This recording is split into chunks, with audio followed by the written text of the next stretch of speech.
No meu vídeo anterior, eu tinha falado sobre o teorema de Modigliani e Miller, mas focando na proposição 1.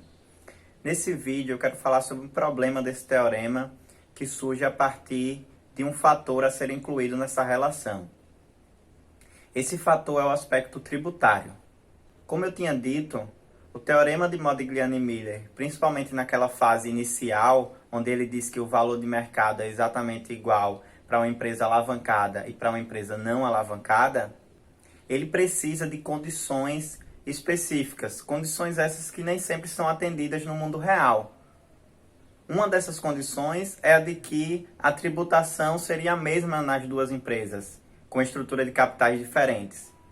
Isso não acontece, porque uma empresa que utiliza mais os recursos com credores, ela tem sua remuneração paga a esses donos do capital abatidas no valor a ser tributado pelos tributos sobre o lucro.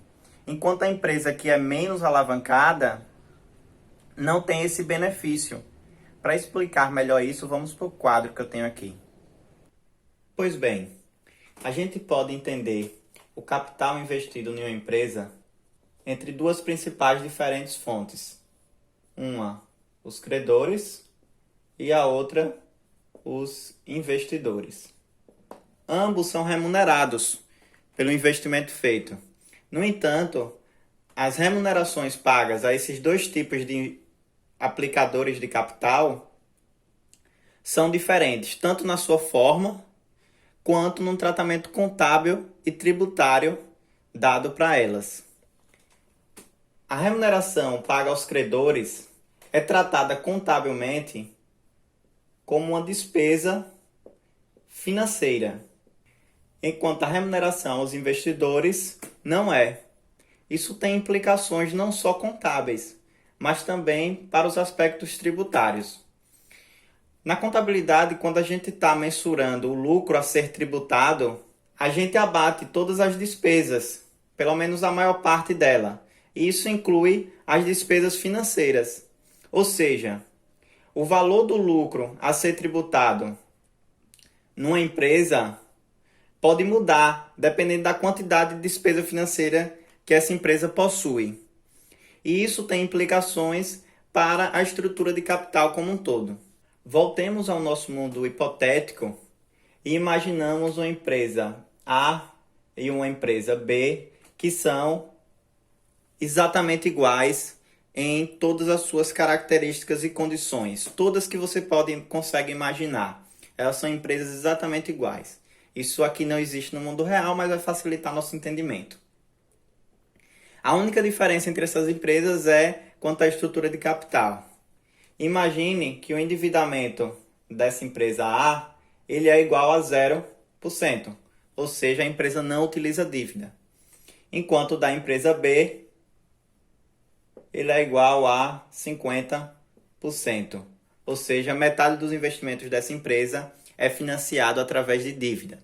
Se eu havia dito que as empresas são exatamente iguais, é esperado que o lucro operacional, ou pelo menos o lucro, antes de considerar a única diferença que elas possuem, que é o endividamento, teria que ser exatamente igual. Então, o lucro, antes desse aspecto, é exatamente igual da empresa A, é exatamente igual ao lucro da empresa B. O que é que vai mudar no lucro de uma empresa para outra? Justamente aquela informação que eu falei, que é a despesa financeira e, consequentemente, a tributação. Isso porque, antes do lucro ser tributado, nessa empresa B, ocorre um abatimento do valor desse lucro, relativo à remuneração da dívida.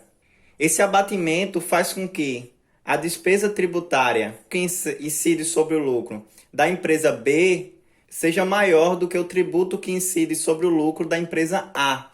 Essa diferença é fundamental para entender que uma empresa mais endividada, olhando exclusivamente para o aspecto tributário, tem mais valor do que uma empresa menos endividada. Isso porque a empresa mais endividada perde menos recursos para o Estado, ou seja, perde menos recursos através da tributação. E isso tem, evidentemente, uma consequência no valor econômico dessa empresa, tendo em vista que ela perde parte dos seus fluxos de caixa dessa maneira. Uma consequência importante disso é que a inclusão do aspecto tributário na diferença entre empresas mais ou menos endividadas cria uma situação de nível ótimo de endividamento.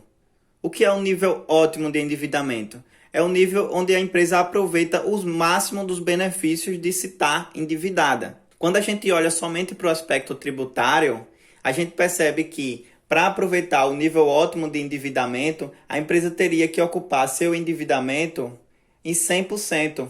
Afinal, dessa forma, ela estaria aproveitando o máximo do benefício do aspecto tributário e estaria perdendo o mínimo possível de fluxo de caixa através de tributos. Como vocês podem imaginar, as empresas não costumam possuir endividamento em 100%.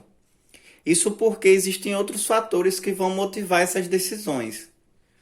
Um desses fatores, por exemplo, mais próximo do nosso exemplo, seria o fator lucro. Para que tudo isso que eu falei seja possível, a empresa precisa dar lucro. Uma empresa que não lucra não é tributada. Então o fator tributário desaparece de uma empresa que está dando prejuízo. Mas a questão tributária não é o único fator que motiva as escolhas de endividamento. Mas isso é um tema para outro vídeo. O que é importante saber aqui é que a inclusão desse fator cria uma ideia de nível ótimo, ou seja, nível onde a gente aproveita o máximo dos benefícios e o mínimo dos custos do endividamento.